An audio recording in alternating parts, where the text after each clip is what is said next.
नमस्कार, एक बार पुनः स्वागत है आप सभी लोगों का हमारे समृद्धि आईएएस के यूट्यूब चैनल पर। और अब की बार मेंस पार सीरीज में, जिसके तहत आज जो है हम जीएस प्रश्न पत्र 2 से प्रश्न कराने वाले हैं। और आज का जो हमारा प्रश्न है, भारतीय संविधान में राज्यपाल को प्राप्त विवेकाधिकार शक्तियों तथा विशेष उत्तरदायित्वों का जो है वो वर्णन करना है और 8 अंक का प्रश्न है। तो आइए बिना समय गंवाए देखते हैं।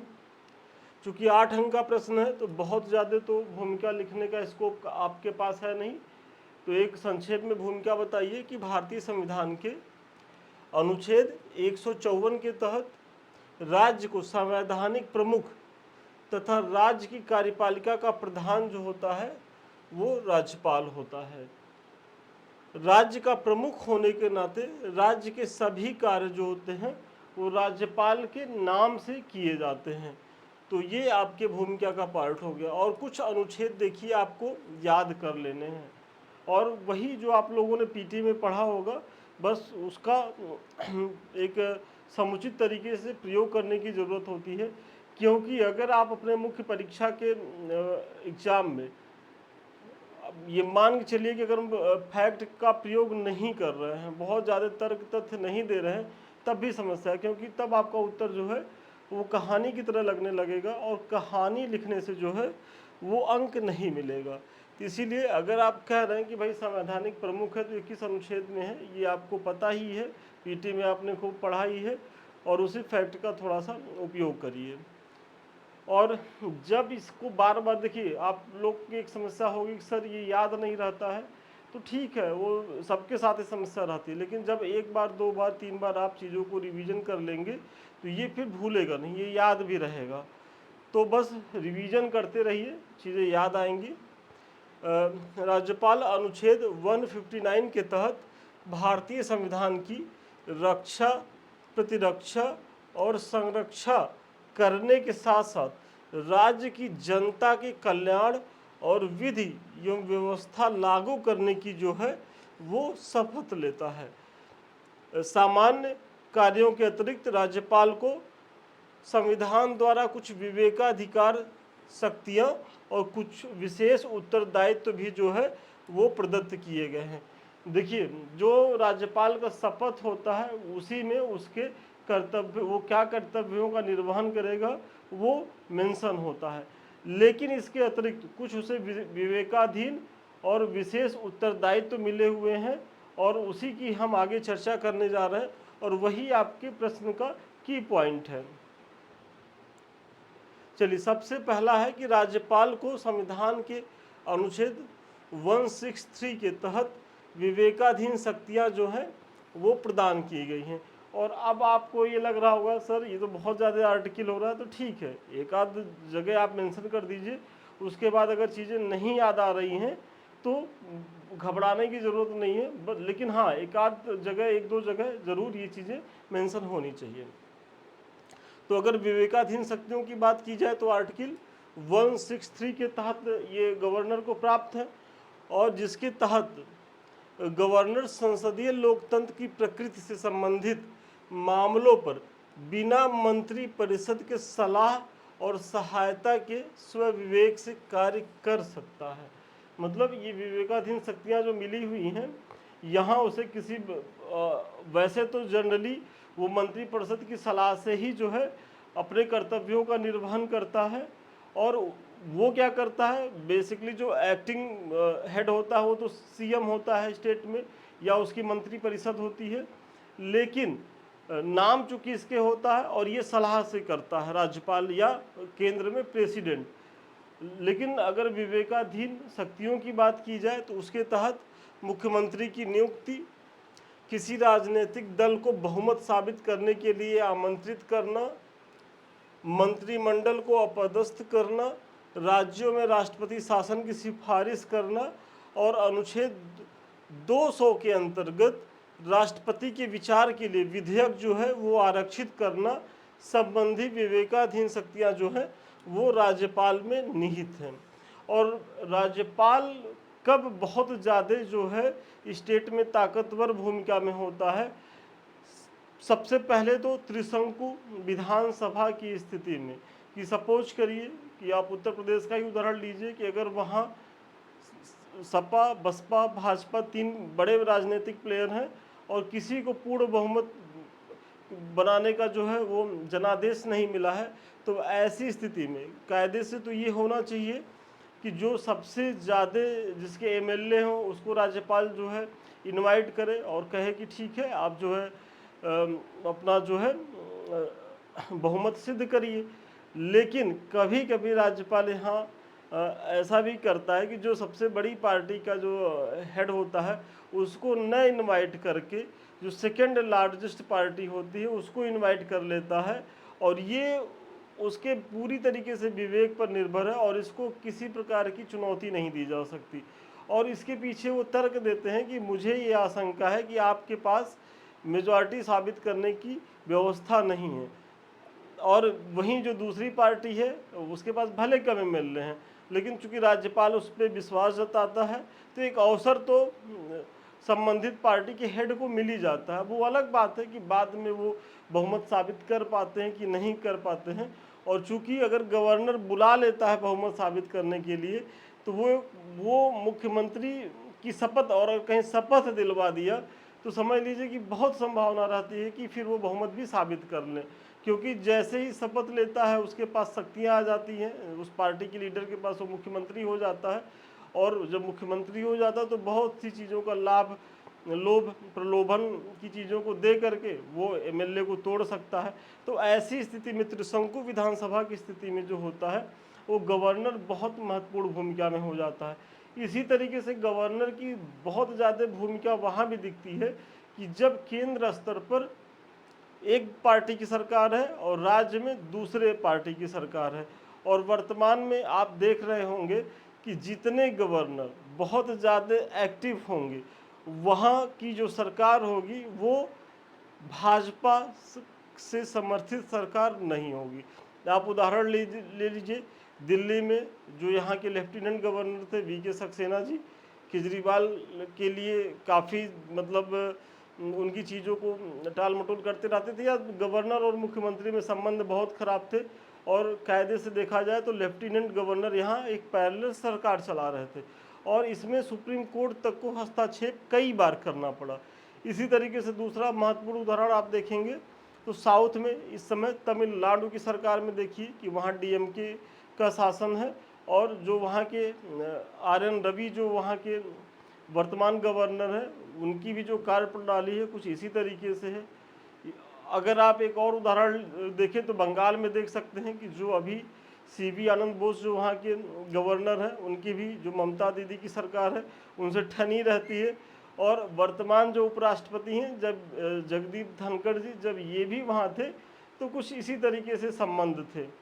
और कहाँ संबंध बहुत सौहार्दपूर्वक रहेंगे कि जहाँ जो है जो एक दल की सरकार रहेगी, जैसे वर्तमान में उत्तर प्रदेश में, तो उत्तर प्रदेश के गवर्नर के पास देखा जाए तो कुछ काम नहीं है। वाकई में वो एक जो रबर स्टैम्प की संकल्पना है कुछ वैसा ही है कि वो पूरी तरीके से राजभवन में सुख ऐश्वर्य का भोग कर रहे हैं, क्योंकि ऊपर से जो कोई निर्देश नहीं मिल रहा है कि भाई सरकार को अस्थिर करिए या कुछ नेगेटिव छवि बनाइए। क्योंकि वर्तमान में गवर्नर के ऊपर एक आरोप भी लगता है कि ये जो है अपने वास्तविक कार्य को न करते हुए केंद्र सरकार के एजेंट के रूप में ये ज़्यादा सक्रिय रहते हैं, और सक्रिय रहते भी रहें भी क्यों ना, क्योंकि इनके जो बॉस होते हैं वो प्रधानमंत्री होते हैं, उन्हीं की कहने को तो राष्ट्रपति के अनुसार ये नियुक्त किए जाते हैं राष्ट्रपति जी के द्वारा, लेकिन नियुक्त के पीछे का चेहरा कौन है? प्राइम मिनिस्टर होते हैं या उनकी कैबिनेट के लोग होते हैं, और उन्हीं के इशारों पर इन्हें काम करना होता है। तो ये सारी समस्याएं हैं, खैर उधर नहीं जाएंगे। तो ये जो विवेकाधीन शक्तियाँ, इसी तरीके से अगर आर्टिकल 200 की बात की जाए तो इसमें जो है कोई भी विधेयक अगर राज्य सरकार प्रस्तुत करता है तो आप लोग जानते ही होंगे जब तक गवर्नर उस पर सिग्नेचर ना कर दे वो कानून की शक्ल नहीं ले सकता। और ऐसी स्थिति में क्या करते हैं कि अगर गवर्नर को ये लगता है कि ये जो है इसे राष्ट्रपति के पास विचारार्थ भेजा जाना चाहिए, तो इस आर्टिकल 200 के तहत जो है वो ऐसा कर सकता है। और इसको भी करने के लिए उसे किसी प्रकार की किसी तरीके की सलाह की ज़रूरत नहीं होती है, या कोई सरकार जो है उसके इस अधिकार पे प्रश्न चिन्ह भी नहीं उठा सकती है कि आप ऐसा क्यों कर रहे हैं। हालांकि हाल ही में तमिलनाडु के मैटर को लेकर के सुप्रीम कोर्ट ने जो है गंभीर टिप्पणी की है गवर्नर के ऊपर, तो ये एक अलग मैटर है। और वर्तमान समय में जो राज्यपाल की भूमिका है उसको लेकर के भी बहुत अवेयर रहिएगा, बहुत संभावना है कि वहाँ से भी प्रश्न बने। तो ये सारी कुछ विवेकाधीन शक्तियाँ हैं, इसको आप बताएंगे। और आगे बढ़ने से पहले ये कुछ संस्थान के द्वारा बैचेस चल रहे हैं। अभी रिसेंटली 8 मई से जो है पेपर 2 को लेकर के नया बैच शुरू हुआ है, और ये दोनों बैच में है, अब की बार मेंस पास और शून्य से शिखर बैच। तो दोनों बच्चे जो जिस योग्य हों वो इस बैच से जुड़ सकते हैं। इसमें वही है कि डेली आपको प्रश्न दिया जाएगा, आप उसको लिख करके दिखाएंगे, इसी तरीके से कुछ मार्किंग होगी, जो भी कमी रहेगी वो बताई जाएगी। साथ ही साथ जो है फिर मॉडल आंसर भी आपको दिया जाएगा। मतलब प्रत्येक टॉपिक से न केवल क्वेश्चन कराए जाएंगे, आपको आपकी कॉपी का मूल्यांकन होगा और मॉडल आंसर दिए जाएंगे। और आपकी परीक्षा के पहले पहले ये संस्थान के द्वारा प्रयास है करीब करीब 500 प्लस प्रश्नों का आपको PDF दिया जाए कि यदि इतना भी आप करके जाइए तो बहुत अच्छी स्थिति में अपनी परीक्षा में रहने वाले हैं। चलिए अगला पॉइंट देखते हैं कि विवेकाधीन शक्तियों के साथ साथ, अब तो आपने पीछे देखा ही कि किस तरीके से राज्यपाल के पास जो विवेकाधीन शक्तियां हैं और कौन कौन सी हैं और उनका वो कब कैसा उपयोग करता है। अगर विवेकाधीन शक्तियों के साथ राज्यपाल को अनुच्छेद 371 से 371 यहाँ जोड़ लीजिएगा के तहत विभिन्न अनुच्छेदों के माध्यम से विशेष उत्तरदायित्व भी प्रदान किया गया है। विशेष जो विवेकाधीन शक्तियां हैं वो तो आपने पीछे देखा, अब विशेष उत्तरदायित्व क्या है वो देखिए। इसके अंतर्गत यद्यपि राज्यपाल जो है मंत्रिपरिषद की सलाह या सहायता लेता है, परंतु उस पर अपनी इच्छाओं के अनुरूप कार्य करने के लिए स्वतंत्र होता है। मतलब जो ये विशेष उत्तरदायित्व इसे प्राप्त हुए हैं, तो ऐसी स्थिति में वो करता क्या है कि जो संबंधित सरकार होती है या मंत्रिपरिषद होती है उससे वो सलाह तो लेता है, लेकिन वो अपने कार्यों को करने में पूरी तरीके से स्वतंत्र होता है। मतलब यहाँ मंत्रिपरिषद या मंत्रिमंडल की कोई बाध्यता जो है वो गवर्नर के ऊपर नहीं होती, वही आप बता रहे हैं। और इसके तहत क्या है कि विशेष उत्तरदायित्व के अंतर्गत राज्यपाल जो है, जैसे कुछ क्षेत्र हैं महाराष्ट्र और गुजरात में, तो महाराष्ट्र का जो विदर्भ और मराठवाड़ा है और गुजरात का सौराष्ट्र और कच्छ के कुछ क्षेत्रों में विकास कार्यों के संचालन हेतु निर्देश दे सकता है। मतलब कुछ ऐसे क्षेत्र चिन्हित किए गए हैं कि जहाँ का बॉस कौन होता है, एक तरीके से देखा जाए तो गवर्नर होता है, और गवर्नर वहाँ जो है विकास की गतिविधियों को न केवल मॉनिटर करता है बल्कि आवश्यक दिशा निर्देश भी संबंधित प्राधिकारी को देता है। तो ये आप बता दीजिए महाराष्ट्र का जो विदर्भ और मराठवाड़ा क्षेत्र है और गुजरात का सौराष्ट्र का जो क्षेत्र है और कच्छ का क्षेत्र है। तो पहला दिखाइए विशेष उत्तरदायित्व के तहत। दूसरा अगर देखा जाए तो जो पूर्वोत्तर के स्टेट होते हैं, चूँकि पूर्वोत्तर के स्टेट जो हैं वो जो जिन्हें हम 7 सिस्टर के नाम से जानते हैं, जिसमें सिक्किम, असम, अरुणाचल प्रदेश, नागालैंड, मणिपुर, मिजोरम, मेघालय एवं त्रिपुरा जैसे राज्य में विशिष्ट कार्यों को करने, सामाजिक आर्थिक परिवर्तन एवं शांति व्यवस्था बनाए रखने के लिए, विधि व्यवस्था सुनिश्चित करने के लिए राज्यपाल को विशेष उत्तरदायित्व जो है वो प्रदान किए गए हैं। मतलब ये जो विशेष उत्तरदायित्व हैं, अगर वैसे नॉर्मल स्टेट में देखा जाए तो महाराष्ट्र का जो क्षेत्र है और गुजरात का, महाराष्ट्र का विदर्भ और मराठवाड़ा, गुजरात का जो है सौराष्ट्र और कच्छ, इसी तरीके से जो विशेष उत्तरदायित्व हैं वो 7 सिस्टर जो नॉर्थ ईस्ट के जो 7 प्रदेश हैं, चूँकि वो सदियों से देखा जाए तो उपेक्षित रहे हैं और वहाँ आर्थिक सामाजिक सांस्कृतिक समस्याएं विद्यमान हैं, तो ऐसी स्थिति में जो है वो गवर्नर को बहुत सारी जो है शक्तियाँ दी गई हैं उनके सामाजिक विकास के लिए, और इसका जो है वो भरपूर उपयोग भी करते हैं। वही आप बता रहे हैं। इस प्रकार उपर्युक्त विवरण से स्पष्ट है कि राज्यपाल को राज्य के प्रशासन को सुचारू रूप से चलाने के लिए कई प्रकार के विशेषाधिकार एवं उत्तरदायित्व प्रदान किए गए हैं, जिससे राज्य की संवैधानिक संस्थाएं बेहतर तरीके से कार्य कर सके। मतलब वैसे तो संवैधानिक प्रमुख ये है ही है, लेकिन कुछ इसको विवेकाधीन शक्तियां प्राप्त हैं, और विवेकाधीन शक्तियों का जो प्रभाव है वो प्रत्येक गवर्नर के पास है, क्योंकि त्रिशंकु विधानसभा की स्थिति या आर्टिकल 200 का प्रयोग या किस पार्टी के हेड को जो है वो सरकार बनाने के लिए आमंत्रित करना या राष्ट्रपति शासन की अनुशंसा करना, ये तो सारे स्टेट में हो सकता है, तो वो तो सिमिलर है। लेकिन कुछ जो पिछड़े क्षेत्र हैं या जो सांस्कृतिक आर्थिक रूप से जो पिछड़े हैं, उनके विकास के लिए जो विशेष उत्तरदायित्व दिए गए हैं, तो आपको उनका भी उल्लेख करना है। और देखिए आपके प्रश्न में इसी तरीके से अगर आप प्रश्न अपना देखेंगे तो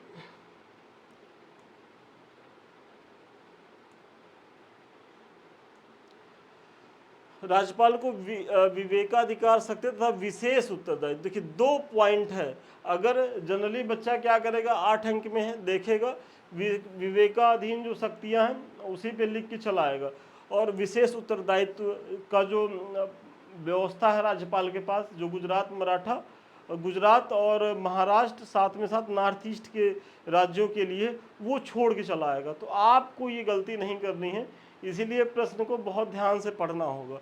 और जब तक आप विशेष उत्तरदायित्व को नहीं बताएंगे तब तक आपका जो मूल्यांकन होगा वो कितने अंकों के लिए होगा, वो मात्र जो है 4 अंकों के लिए होगा।